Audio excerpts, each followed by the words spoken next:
Good evening everyone. उम्मीद करती हूँ सभी लोग बहुत बढ़िया तरीके से पढ़ रहे होंगे और अपनी तैयारी अब क्योंकि एग्जाम्स आने हैं 1 महीने नहीं 1.5-2 महीने बाद आने ज़रूर हैं, तो अपनी तैयारी को कैरी ऑन रखना अच्छे तरीके से। हरियाणा जी के हम पढ़ रहे थे और एक इम्पॉर्टेंट टॉपिक हमने पढ़ना स्टार्ट किया था कल, जिसकी शुरुआत की थी हमने शिक्षा और स्वास्थ्य।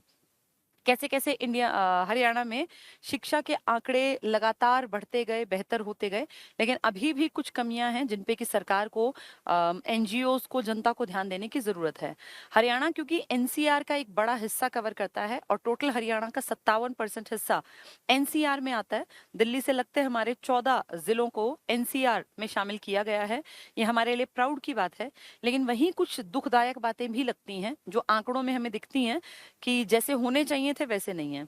आपके गुड़गांव का लिटरेसी का आंकड़ा बहुत बेहतर है, 84%, जबकि टोटल हरियाणा का एवरेज है 75%। लेकिन गुड़गांव से बिल्कुल लगता हुआ आपका जिला है मेवात या नूह, जहां का लिटरेसी परसेंट सिर्फ 54% है।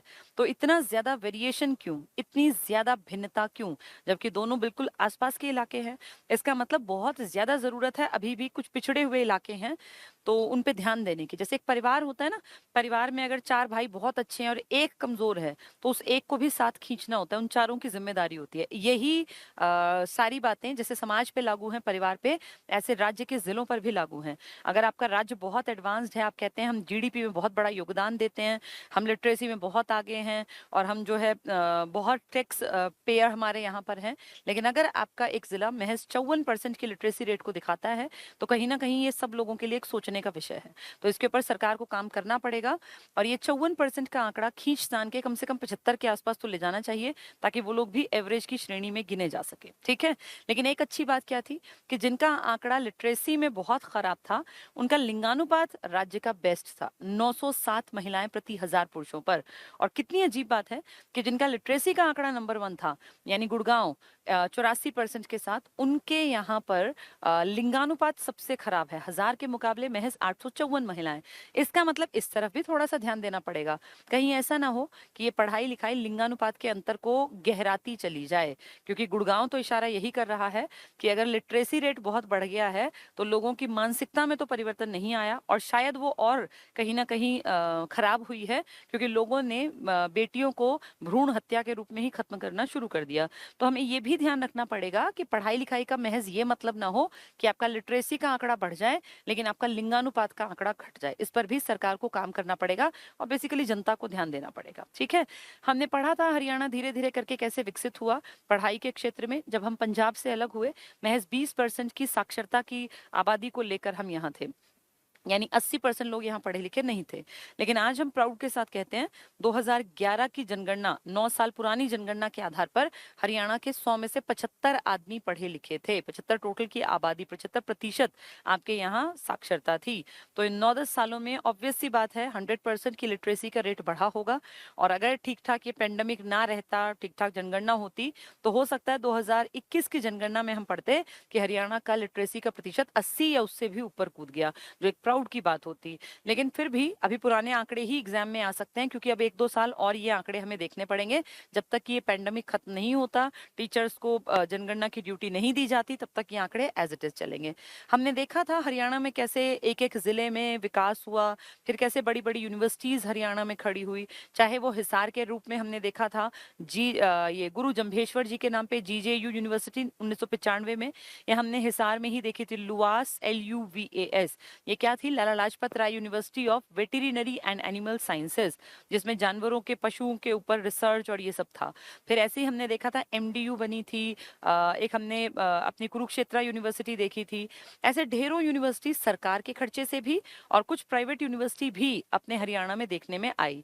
ऐसे डीम्ड यूनिवर्सिटी बन गई और फाइनली बढ़ते बढ़ते बढ़ते आज हम प्राउड के साथ कह सकते हैं कि हरियाणा में ढेरों यूनिवर्सिटीज काम कर रही हैं। कुछ सरकार से पैसे लेके चल रही हैं, कुछ अर्ध सरकारी टाइप चल रही हैं, और कुछ पूरी तरह से प्राइवेट यूनिवर्सिटी भी चल रही हैं। तो अच्छी बात है, शिक्षा का प्रचार प्रसार जैसे हो सके।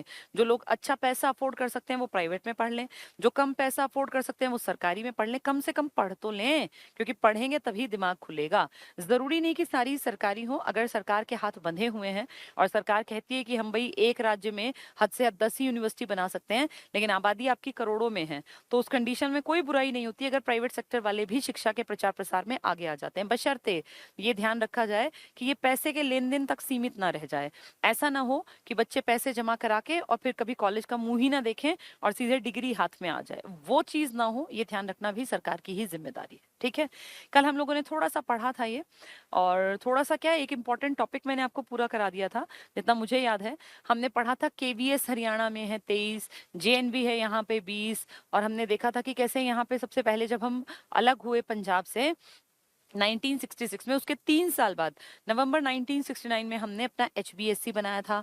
फिर 1970 में पहली बार 10वीं के बोर्ड हुए, फिर 76 में जाके 8वीं के हुए, फिर उसके बाद 87 में जाके 12वीं के हुए, फिर 90 में जाके 12वीं की वोकेशनल एजुकेशन के ऊपर काम हुआ, फिर 1994 में ओपन स्कूल के ऊपर काम हुआ, फिर 2006 में सेमेस्टर सिस्टम लाने वाला हरियाणा देश का पहला राज्य बना।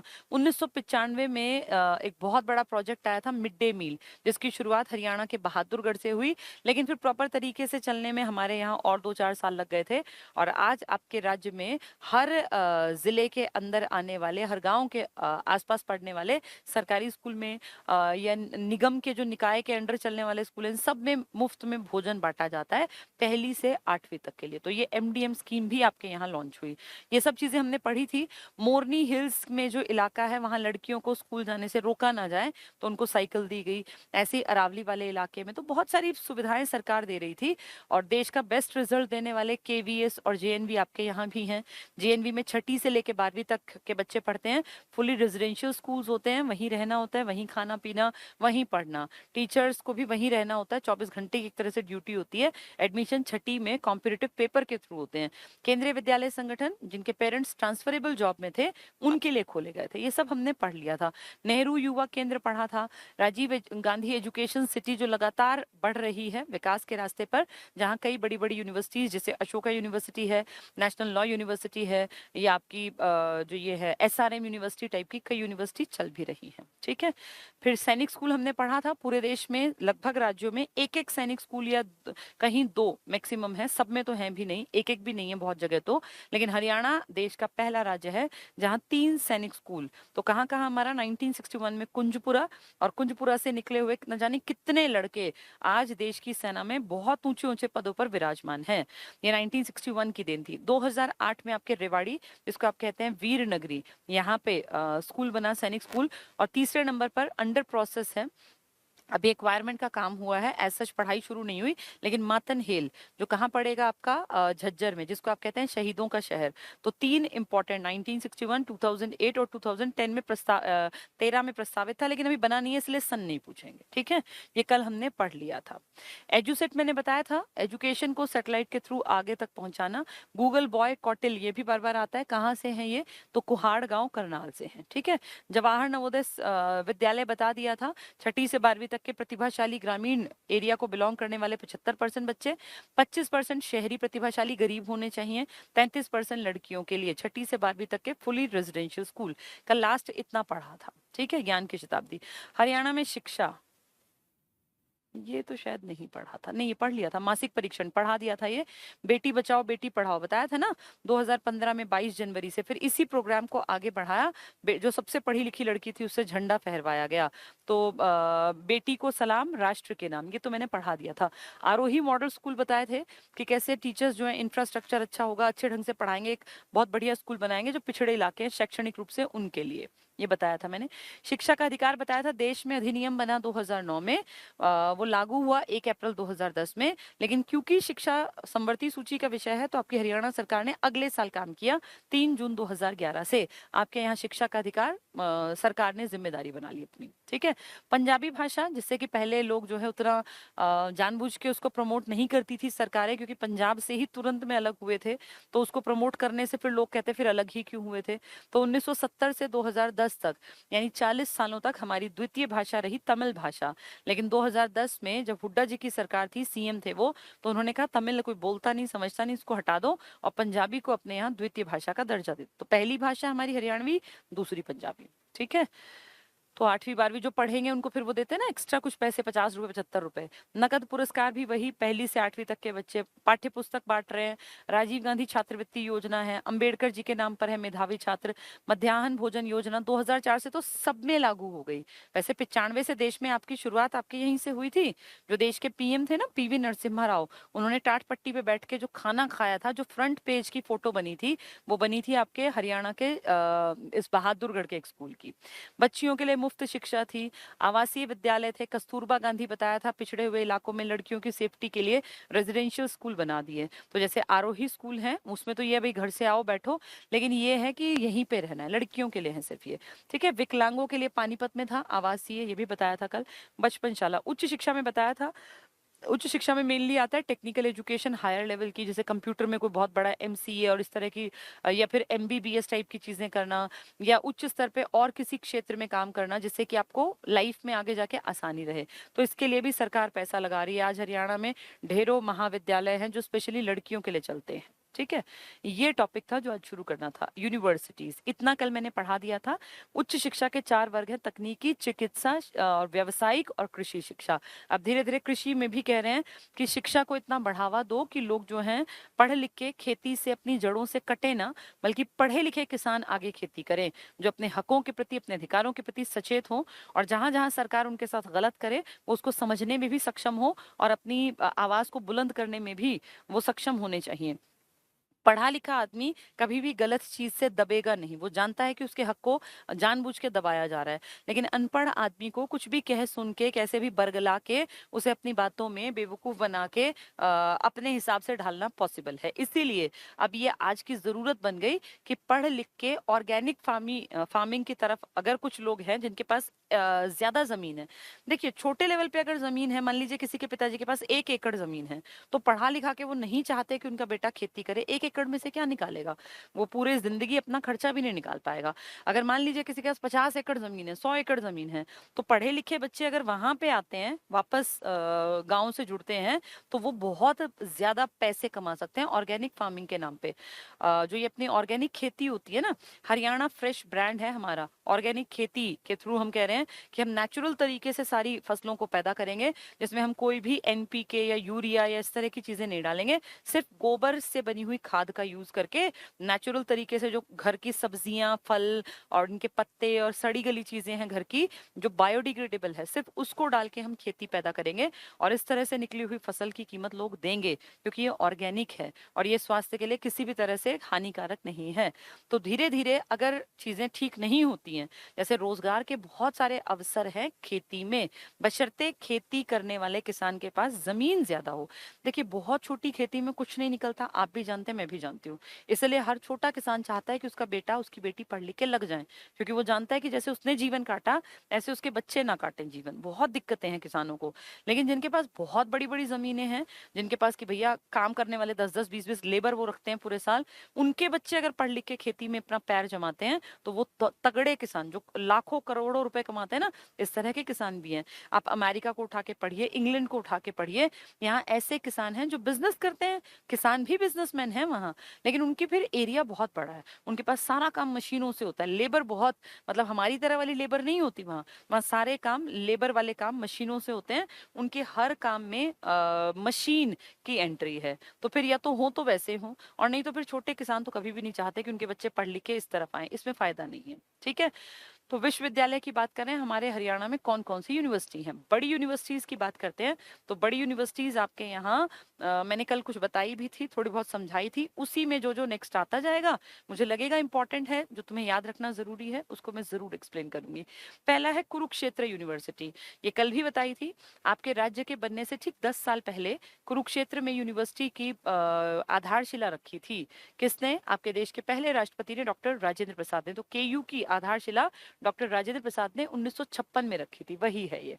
कुरुक्षेत्र यूनिवर्सिटी का उद्घाटन, हरियाणा का पहला विश्वविद्यालय है ये। इससे पहले, जैसे ये बनने से भी पहले बन गया था, तब तक तो हम पंजाब थे। भारत के पहले राष्ट्रपति डॉक्टर राजेंद्र प्रसाद ने 1956 में किया। ठीक है, तो क्योंकि राष्ट्रपति ने इसका शुरुआत की है, तो वैसे भी इंपॉर्टेंट है। वैसे भी केयू इंपॉर्टेंट है, आप सब जानते हैं। नेक्स्ट है करनाल। इग्नू का रीजनल सेंटर है करनाल। देखो क्या लिखा है, इग्नू केंद्रीय क्षेत्रीय विश्वविद्यालय, केंद्रीय को काट देना, केंद्रीय गलत लिखा गया, टाइपिस्ट ने गलती कर दी, ये केंद्रीय नहीं है, इग्नू यूनिवर्सिटी है। अगर आप जानते हो, नहीं जानते कोई बात नहीं, मैं बता देती हूँ। 1985 में, 1985 में आपके देश में एक बहुत बड़ी ओपन यूनिवर्सिटी बनाई गई और उसको नाम दिया गया Indira Gandhi national open university, क्योंकि उस टाइम पर इंदिरा गांधी का मर्डर हुआ था 31 अक्टूबर 1984 ना, और उनके बेटे देश के पीएम बने थे, यानी राजीव गांधी। तो भैया अपने माँ अपने बाप के नाम पे लोग काम करते हैं, ठीक है, वो हर कोई ऐसा ही करता है। तो उनके टाइम में जो यूनिवर्सिटी बनी, जिसने पूरे देश में अपनी शाखाएं बिछा दी, और आज लगभग हर राज्य में कई कई सेंटर्स चलते हैं इनके रीजनल लेवल पर, जिसको नाम दिया गया IGNOU, Indira Gandhi national open university, IGNOU, IGNOU. इसका रीजनल सेंटर है हमारे यहाँ पर, सेंटर तो इसके ढेरों हैं, लेकिन हेडक्वार्टर अगर पूछेंगे तो दिल्ली में है, और इसका रीजनल सेंटर कहेंगे हरियाणा में कहा है तो आप कहेंगे हमारे जी इसमें कुरुक्षेत्र में पड़ेगा ये, ठीक है। ये रहा, इसे ये करनाल में, सॉरी कुरुक्षेत्र में तो ये थी आपकी पहले वाली जो KU थी, करनाल में। इग्नू केंद्रीय को काट देना, क्षेत्रीय विश्वविद्यालय रीजनल है, और ये यूनिवर्सिटी नहीं है, ये रीजनल सेंटर है आपके यहाँ। यूनिवर्सिटी तो है ये, लेकिन यूनिवर्सिटी का मेन हेडक्वार्टर है दिल्ली में। आपके यहाँ पेपर तो आपके हर जगह होते हैं, सोनीपत में भी होते हैं, हर जगह होते हैं, लेकिन इसका जो रीजनल सेंटर है वो आपके CM सिटी को याद कर लो, करनाल में बना दिया। तो ये जो यूनिवर्सिटी लिखा है ना, ये इग्नू यूनिवर्सिटी की बात कर रहे हैं, आपके यहाँ यूनिवर्सिटी नहीं है, आपके यहाँ उसका रीजनल सेंटर है करनाल में, ठीक है। 1991 में राज्य का पहला बागवानी विश्वविद्यालय आपके राज्य में बना है, अभी बना है 2016 में। बागवानी का मतलब होता है हॉर्टिकल्चर, जिसमें आप इस तरह की फल और सब्जियां जो कि बागों में लगती हैं उनके ऊपर काम करता है। तो हरियाणा में बागवानी यूनिवर्सिटी जो बनी है 2016 में, इसको नाम दिया गया है महाराणा प्रताप। देखो ये लिखा है, हाल ही में इसे महाराणा प्रताप नाम दिया गया। तो ये ध्यान रखना, ये दो अलग बातें हैं। इग्नू एक यूनिवर्सिटी है जो 1985 में बनी थी, इसका रीजनल सेंटर आपके राज्य के CM सिटी यानी करनाल में बना। एक बात हो गई। दूसरी बात, राज्य का पहला बागवानी विश्वविद्यालय हॉर्टिकल्चर यूनिवर्सिटी, अभी जिसका नाम बदलकर क्या किया गया है, महाराणा प्रताप हॉर्टिकल्चर यूनिवर्सिटी, ये कहां पर है, आपके करनाल में, ठीक है। तो महाराणा प्रताप, ये दूसरी बात, वो एक बात, ये दूसरी बात। तीसरा, कल्पना चावला स्वास्थ्य विश्वविद्यालय कुटेल, इसको हम थोड़ा सा, मैं थोड़ा सा इसको एक्सप्लेन कर दूं ताकि आप लोगों को दिक्कत ना रहे। इसमें चलिए अब देखो क्या है ये जो लिखा है ना, महाराणा प्रताप, किसका नाम है ये, आपकी बागवानी की यूनिवर्सिटी का, हॉर्टिकल्चर यूनिवर्सिटी का। इस बागवानी विश्वविद्यालय की एक बात तो ये हुई, दूसरी बात क्या हुई, इग्नू केंद्रीय छोड़ दो, इग्नू क्षेत्रीय, ये सेंटर है, सेंटर, रीजनल सेंटर किसका, इग्नू यूनिवर्सिटी का। यूनिवर्सिटी कहाँ है, दिल्ली में हेडक्वार्टर, लेकिन सेंटर इसके ढेरों हैं, बहुत सारे सेंटर्स हैं, क्योंकि नेशनल ओपन यूनिवर्सिटी है, पूरे देश में काम करती है। तो एक पॉइंट तो ये, दूसरा पॉइंट आपके राज्य का पहला जो हॉर्टिकल्चर यूनिवर्सिटी है महाराणा प्रताप, और तीसरा पॉइंट, ये थर्ड पॉइंट है, कल्पना चावला के नाम पर। कल्पना चावला आप अच्छी तरह जानते हैं, करनाल की थी, मैंने आपको बताया भी था व्यक्तित्व वाले चैप्टर में। और इनकी डेट ऑफ बर्थ कितनी बताई थी, 1 जुलाई 1961, और ये यहाँ जब 33 साल की थी तब इनका सिलेक्शन हुआ था नासा के लिए, यानी 1994 में ये सेलेक्ट हुई, और 1997 में ये पहली बार अभियान दल पे गई। 6 क्रू मेंबर्स थे टोटल, जिनमें एक हमारी कल्पना चावला थी। फिर उसके बाद 2003 में ये दोबारा गई थी, 16 जनवरी को। लेकिन ये बहुत दुखदायक घटना रही, क्योंकि वापसी में 1 फरवरी 2003 को, 1-2-3 को, ठीक धरती पे पहुंचने से 16 मिनट पहले इनका जो जिस स्पेसशिप में ये गए थे उसमें गड़बड़ी हो गई, टेक्निकल फॉल्ट, और कुछ भी नहीं बचा। तो उसमें जो टोटल मेंबर गए थे वो 7 क्रू मेंबर्स गए थे, ठीक है। तो ये 7 क्रू मेंबर्स, पहले 6 फिर 7, ये कल्पना चावला। तो इसके नाम का, कल्पना चावला के नाम का स्वास्थ्य विश्वविद्यालय है। अगर इसका पूरा नाम आएगा ना तो आप लिखेंगे Kalpana Chawla government medical college, ऐसे लिखेंगे आप, KCGMC। KCG मतलब कल्पना चावला गवर्नमेंट, सरकारी है, एम मतलब मेडिकल और सी मतलब कॉलेज। ये यूनिवर्सिटी के रूप में भी काम करता है, मेनली तो यूनिवर्सिटी के रूप में काम करता है, कॉलेज तो वहाँ पे एक पार्ट हो गया उसका। और इसने जो मान्यता ले रखी है वो आपके रोहतक की एक यूनिवर्सिटी से ले रखी है, आगे उसका नाम आएगा तब बात करेंगे, पंडित BD शर्मा। ठीक है, तो ये देखो 3 पॉइंट हुए। पहला पॉइंट क्या, इग्नू यूनिवर्सिटी जो 1985 में बनी थी, Indira Gandhi national open university जिसका हेडक्वार्टर नई दिल्ली में है, उसका एक रीजनल सेंटर हरियाणा के करनाल में है, पहला पॉइंट। दूसरा पॉइंट जो इन्होंने लिखा था हॉर्टिकल्चर वाला, हरियाणा में राज्य का, स्टेट का पहला बागवानी विश्वविद्यालय जिसका नाम है महाराणा प्रताप हॉर्टिकल्चर यूनिवर्सिटी 2016 में, वो भी आपके हरियाणा के करनाल में है। तीसरा point, Kalpana Chawla government medical college जो यूनिवर्सिटी के रूप में अब काम कर रही है, इसका भी मेन काम धाम कहाँ है, तो सारे का सारा करनाल। तो 3 पॉइंट याद रखना, यूनिवर्सिटी, पढ़ाई लिखाई, रिसर्च, इन सब के मामले में किससे जुड़े हैं, ये करनाल से। ठीक है,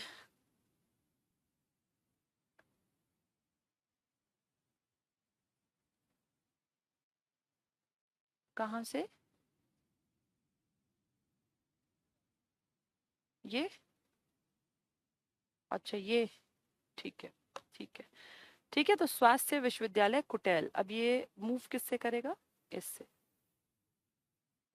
ठीक है, ठीक है। सोनीपत आ गया, अब सोनीपत की बातें करते हैं थोड़ी सी, सोनीपत के बारे में भी कुछ खास बातें, थोड़ा सा तो हम जानते हैं, थोड़ा सा और बातचीत कर लेते हैं। सोनीपत में एक बहुत बड़ी अचीवमेंट जिसको माना जाएगा, 1986 में आपके यहाँ एक काम शुरू हुआ था जो 1987 में सामने भी आ गया, जिसको आज आप डी क्रस्ट कहते हैं। डी क्रस्ट मतलब क्या हुआ, DC मतलब आपके जहाँ जो बहुत बहुत ज्यादा सम्माननीय हैं, जिनको आप कहते हैं छोटू राम जी, उनके नाम पर है ये। तो डी क्रस्ट, DCRUST, तो डी मतलब दीन बंधु जो उनका उपनाम है, CR मतलब छोटू राम। तो डी क्रस्ट यूनिवर्सिटी जो पहले सिर्फ एक कॉलेज में मात्र था, 1987 में उसमें कामकाज स्टार्ट हुआ, बाद में जाके वो एक यूनिवर्सिटी के रूप में आया, और आज डी क्रस्ट का एक बहुत बड़ा नाम है। डी क्रस्ट में ही, कैंपस में ही बहुत बड़ा कई 100 एकड़ की जमीन है, वहीं पे सीपेट, सीपेट है सेंट्रल इंस्टीट्यूट, जिसमें कि प्लास्टिक के ऊपर इंजीनियरिंग की पढ़ाई कराई जाती है, कि प्लास्टिक्स का कैसे हम बेहतर यूज कर सकते हैं, कैसे इसको हम लोग ऐसा यूज करें कि वो एनवायरनमेंट के लिए नुकसान ना दे।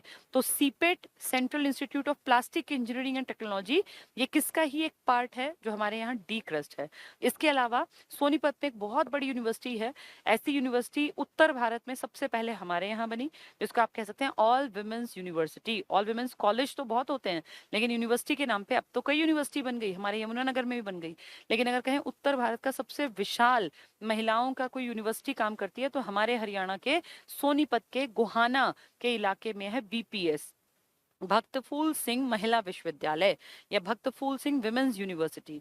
इसी यूनिवर्सिटी से तो निकली थी अपनी जो ये मिस वर्ल्ड बनी थी 2017 में, क्या नाम, मानुषी छिल्लर, यहीं से तो MBBS कर रही थी।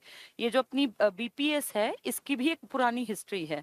भक्त फूल सिंह स्टार्टिंग से भक्त फूल सिंह नहीं थे, 19-20 साल की छोटी सी एज में पटवारी की पोस्ट पे लग गए थे, और पटवारी की पोस्ट पे तो खूब उस टाइम पे ऐशो आराम थे। ये कहानी है तब जब अंग्रेजों का काल था, तो खूब पैसा कमाया, खूब बढ़िया जीवन जिया, लेकिन उस बढ़िया जीवन को जीते जीते उन्हें पता ही नहीं चला कि कब वो गलत रास्ता पकड़ गए। और एक दिन उनके एक दोस्त ने कहा कि चल यार हम लोग सत्संग सुनने चलते हैं, तो मना कर दिया। उस दोस्त ने जबरदस्ती कहा यार एक बार चल तो सही, देखना कितना आनंद आता है, पता चलता है जीवन क्या है। जबरदस्ती करके वो दोस्त फूल सिंह जी को पकड़ के ले गया, और उस सत्संग में ऐसे गए फूल सिंह जी कि फिर दोबारा कभी उस गलत रास्ते पे नहीं गए, और इतना बदले कि उस दोस्त का तो नाम फेमस नहीं हुआ, लेकिन फूल सिंह ने इतना बदलाव अपने अंदर किया कि आज उनका नाम रिस्पेक्ट के साथ भक्त फूल सिंह के नाम से वो जाने जाते हैं, और उनके नाम पे महिला विश्वविद्यालय चल रहा है। और सुभाषिणी जी उन्हीं की बेटी थी, जिनको पद्मश्री पुरस्कार भी दिया गया।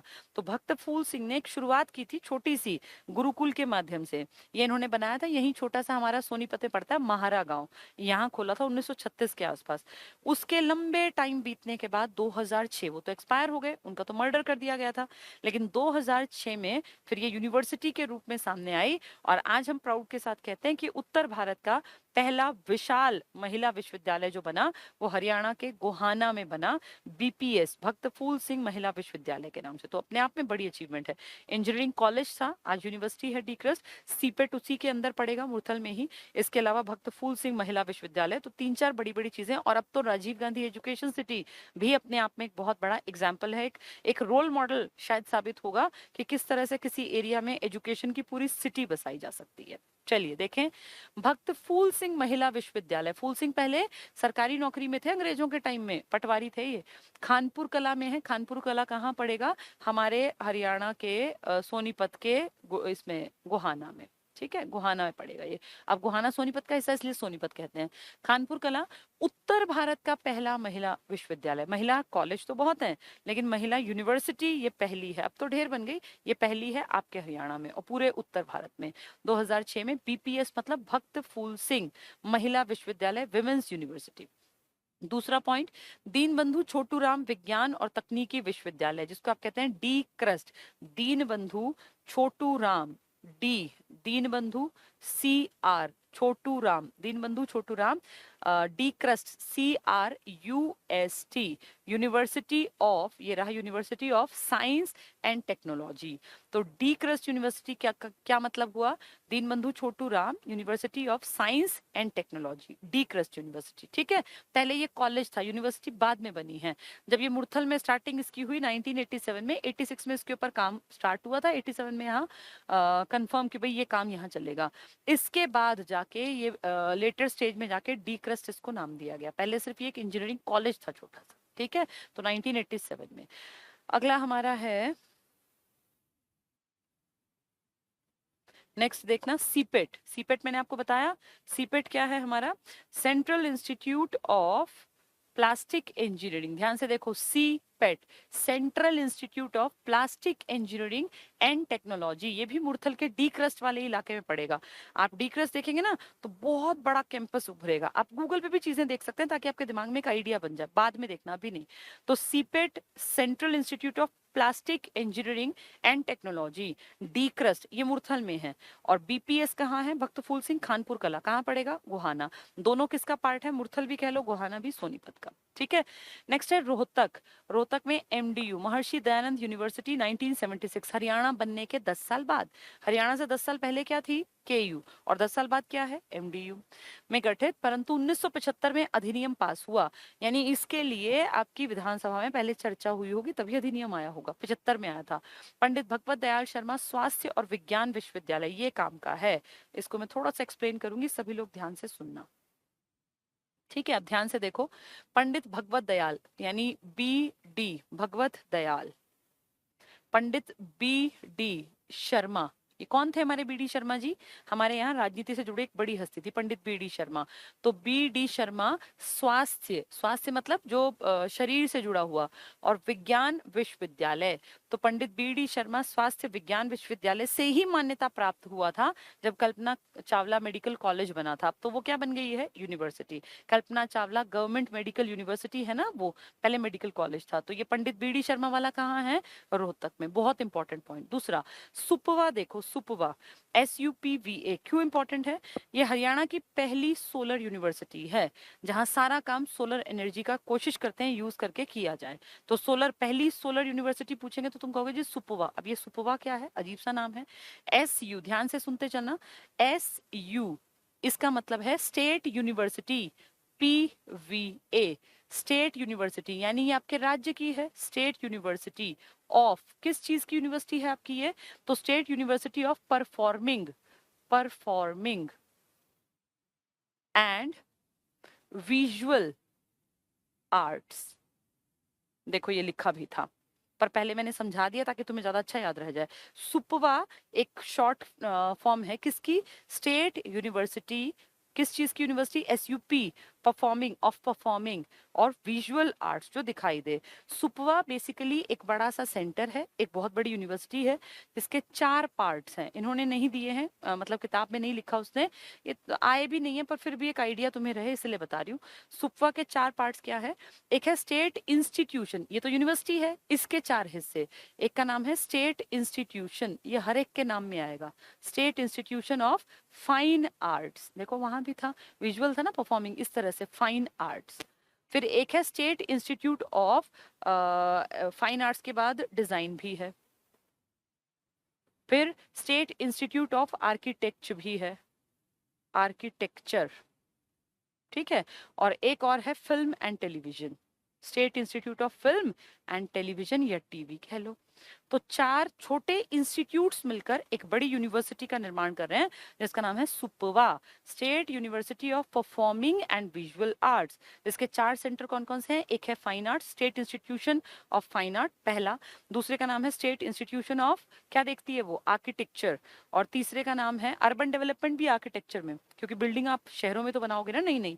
इसके बाद तीसरा है state institution of TV, film and TV, और एक है स्टेट इंस्टीट्यूट ऑफ डिजाइन। ये चारों किसके अंडर आते हैं? सुपवा के अंडर। सुपवा नया कॉन्सेप्ट है, स्टार्टिंग से नहीं था, 2014 में आया। State university of performing of आएगा, performing and visual arts, first solar university है। अब उम्मीद करती हूँ ये बात क्लियर हो गई होगी। सुपवा 2014 में बना, सुपवा यूनिवर्सिटी है state university of performing and visual arts, जिसमें कितने इंस्टीट्यूट चलते हैं? 4। एक का नाम है फाइन आर्ट्स वाला, एक है फिल्म एंड टीवी वाला, एक है आर्किटेक्चर एंड अर्बन डेवलपमेंट वाला, और एक है डिजाइन वाला। ठीक है, तो ऐसे ही याद कर लेना। मान लो पेपर में एक और बना देंगे और कहेंगे बताओ इनमें से कौन सा नहीं है, तो सुपवा के अंडर ये 4 आते हैं, तुम्हें याद रखना है।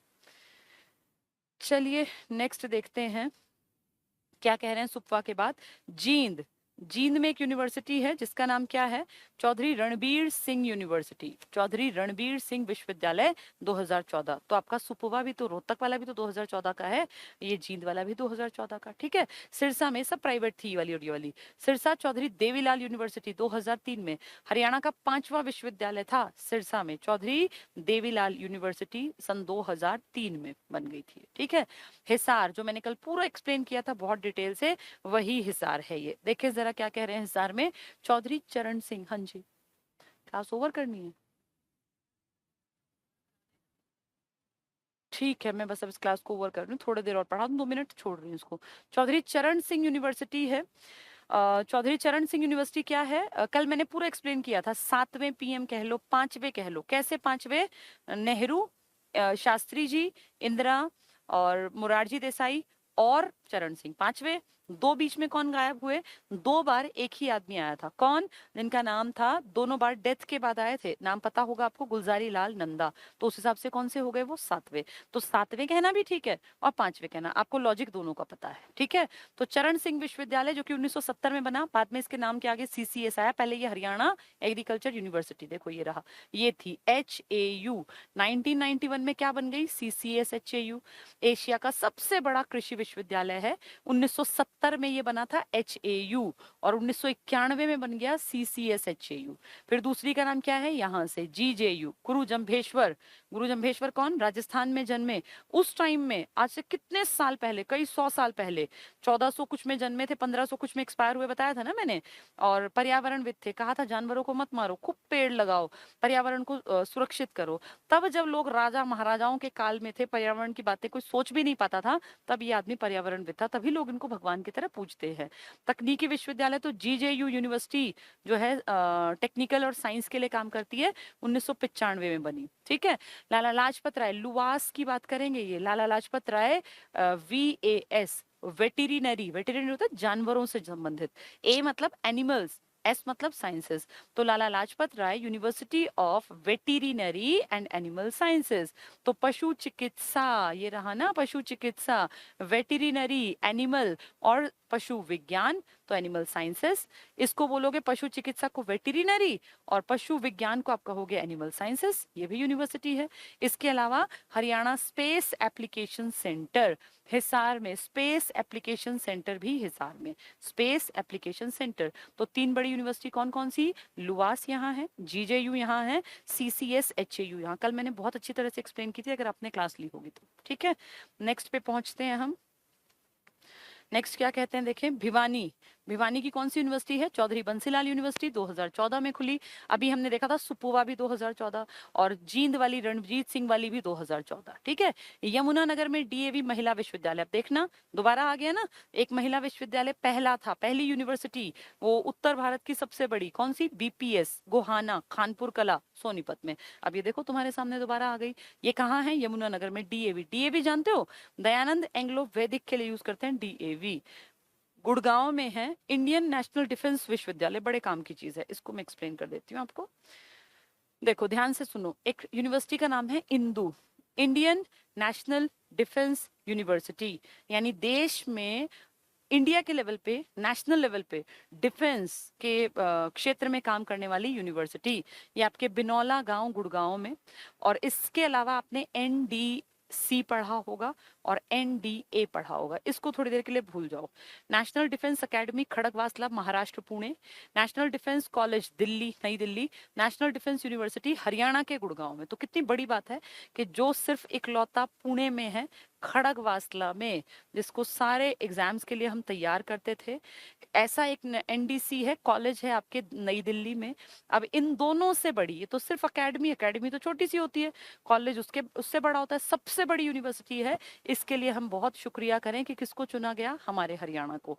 तो आप समझ जाओ कि 3 सैनिक स्कूल क्यों है यहाँ, कारण समझ में आ गया। यहाँ की भूमि में ऐसा माना जाता है कि यहाँ के खून में है देश के प्रति भक्ति दिखाना, इसलिए यहाँ इस तरह की चीजों को प्रेफरेंस में रखा जाता है। ठीक है, तो ये हो गया हमारा किस चीज में आ गया ये, Gurgaon Indu, Indian national defence university बिनौला 2010। और SCERT भी यही है। SCERT क्या है? NCERT पता होगा ना, national council of education research and training, जो किताबें छापता है। ऐसे ही आपके राज्य में SCERT है, हर राज्य में, जो आपके राज्य बोर्ड की किताबें छापता है। 2 तरह के बोर्ड होते हैं, एक CBSE और एक आपके राज्य का विशेष। जैसे HBSE कल पढ़ाया था शायद मैंने, HBSE कैसे, हाँ कल सारी बातें बताई थी ना, 8वीं 10वीं 12वीं नाम बदला। तो इस तरह से आपका HBSE की किताबें अलग छपती हैं, CBSE की किताबें छापता है NCERT। NCERT नेशनल काउंसिल है, SCERT स्टेट काउंसिल है। हेडक्वार्टर कहाँ है आपके? गुड़गांव में, 1979 में बना। इंपॉर्टेंट है ये सारे स्कूलों की जितनी किताबें हरियाणा के लेवल पे लगती है ना, जो छोटे स्कूल उन सब में देखना SCERT की किताब होती है। तो state council of education research and training centre, तो स्टेट का काउंसिल है, आपके राज्य का है, जो शिक्षा में जो रिसर्च होता है इसके लिए काम करता है, SCERT। ठीक है, जो JBT के सेंटर्स होते हैं ना, जो JBT कराते हैं, उनके कोर्सेज भी SCERT रन करता है। ठीक है, नेक्स्ट देखो, महेंद्रगढ़ सेंट्रल यूनिवर्सिटी है महेंद्रगढ़ में। हरियाणा का एकमात्र यूनिवर्सिटी है जंतपाली में। हरियाणा की यूनिवर्सिटी या तो हरियाणा सरकार की है या प्राइवेट है, लेकिन सेंट्रल लेवल से पैसा लेके आपके यहाँ सिर्फ एक यूनिवर्सिटी चल रही है जो महेंद्रगढ़ में, जिसका नाम है जाटपाली या जंतपाली। जो एग्जाम में आ जाए वो टिक कर देना, 2009। इकलौती सेंट्रल लेवल की यूनिवर्सिटी है, नहीं तो जितनी पढ़ी वो आपके हरियाणा की है, वो देश की नहीं है, ये सेंट्रल लेवल की है। ठीक है, रेवाड़ी इंदिरा गांधी विश्वविद्यालय बिल्कुल नहीं है। इंदिरा गांधी यूनिवर्सिटी मतलब ये इग्नू नहीं है तो इंदिरा गांधी के नाम पे मीरपुर में है, और ये इग्नू से अलग है। Indira Gandhi national open university नई दिल्ली में थी, जिसका रीजनल सेंटर आपके करनाल में था। ये इंदिरा गांधी यूनिवर्सिटी आपकी जो पर्सनल आपकी है, ये ऐसा नहीं कि देश वाले, ये आपकी है, मीरपुर में 2013 में बनी। हरियाणा कृषि विश्वविद्यालय का क्षेत्रीय अनुसंधान केंद्र भी बावल में है। बावल कहाँ पड़ेगा? आपके पलवल में। ठीक है, नूह में शहीद हसन खां मेवाती, क्या ये नाम हमने पढ़ा था? हसन खां, बाबर से भिड़ गया था ये आदमी। बाबर जो तोप लेके भारत में घुसा था, जिससे कि सब थर्रा गए थे, डर गए थे, उससे लड़ने वाला आदमी था हसन खां। तो हसन खां मेवाती, नाम के आगे मेवाती क्यों? क्योंकि मेवात का था। गवर्नमेंट मेडिकल कॉलेज नल्हार में, मेवात में। फरीदाबाद में विज्ञान और तकनीकी यूनिवर्सिटी है, ये बहुत काम की है ये भी। ये विज्ञान और तकनीकी यूनिवर्सिटी अब एक टेबल में भी आएगी, जिसको मैं कल पढ़ाऊंगी, तो पूरी डिटेल बताऊंगी ये कब बनी, इसमें कब कब क्या क्या चेंजेस हुए। सर बस छोड़ रही हूँ मैं क्लास। ठीक है, चलिए इतना। 3 यूनिवर्सिटी और रह गई। पलवल में विश्वकर्मा स्किल डेवलपमेंट यूनिवर्सिटी है, ये भी इंपॉर्टेंट है। कैथल में संस्कृत विश्वविद्यालय है, और आप जानते हैं वाल्मीकि जी के नाम पे संस्कृत विश्वविद्यालय है। तो महर्षि वाल्मीकि यूनिवर्सिटी पूछेंगे कहाँ है हरियाणा में, तो आप कहेंगे कैथल में। वाल्मीकि को याद रखना, कैथल संस्कृत मुंदरी में। पानीपत में पहला आचार्य कुलम गुरुकुल खुला था। आचार्य कुलम पूछेंगे पहला, पानीपत में। दिव्यांगों के लिए आवासीय स्कूल भी पानीपत में था ना पहला। ठीक है, हरियाणा में सेमेस्टर प्रणाली कब शुरू हुई? 2006 में। चलो अब ये छोटे छोटे फैक्ट्स आ गए, यूनिवर्सिटी यहाँ तक थी। मैंने आपको यूनिवर्सिटीज का टॉपिक आज पढ़ा दिया। अब कल हम लोग दोबारा भी आएंगे ये सब, जैसे NDRI और NBRC में दोबारा से इनका नाम आएगा। जब दोबारा आएंगी तो उस टेबल में तुम बहुत क्विकली समझ पाओगे, क्योंकि आज एक बेस का काम हो गया। ठीक है, चलिए आज के लिए इतना ही। अब कल पढ़ेंगे इसके आगे के टॉपिक को। Thank you.